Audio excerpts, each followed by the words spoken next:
एक समय की बात है, एक राजा अपने राज्य में राज्यकर्ताओं के साथ न्याय करने के लिए एक न्यायालय स्थापित करने का निर्णय लेता है। राजा की एकमात्र बेटी उस न्यायालय की न्यायाधीश बनने के लिए बहुत उत्साहित थी। वह बहुत पढ़ी लिखी थी और सभी को अपनी बुद्धिमत्ता और न्यायिक क्षमता में विश्वास दिलाती थी। एक दिन एक लालची राजकुमार न्यायालय के न्यायाधीश बनने के लिए लालसा करने लगा और वहीं बस उसका एकमात्र लक्ष्य बन गया।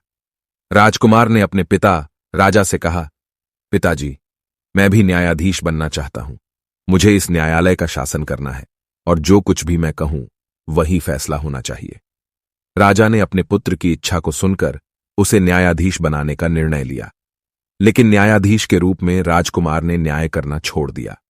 उसने धनी और प्रभावशाली लोगों की पक्षपाती मांगों को मान लिया और गरीब और निर्बल लोगों को न्याय नहीं दिया। वह लोगों को धोखा देने लगा और अपने आप को सबसे महान और सबसे बड़ा समझने लगा। एक दिन एक गरीब किसान ने न्यायालय में आकर अपनी समस्या का समाधान मांगा। राजकुमार ने उसकी मदद नहीं की और उसे गुस्से से निकाल दिया। किसान को बहुत दुख हुआ और उसने कहा, राजकुमार साहब, तुम न्यायाधीश की पदवी के लायक नहीं हो। तुम लालची, अन्यायी और अहंकारी हो गए हो।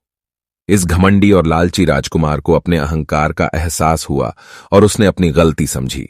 उसने अपने पिता से माफी मांगी और वापस न्याय करने की इच्छा दिखाई। राजा ने अपने पुत्र की बात मानी और उसे दूसरा मौका दिया।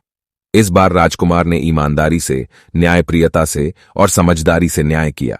उसने गरीब किसान को सही समय पर समाधान दिया और सबको इस्तेमाल करता भाग्य और सुख शांति की कामना की। इस कहानी से हमें यह सीख मिलती है कि हमेशा लालच से दूर रहना चाहिए और न्याय और सत्य की प्राथमिकता देनी चाहिए। न्यायिक और ईमानदार न्यायाधीश होना जीवन में समृद्धि, समानता और समाधान की गारंटी होता है।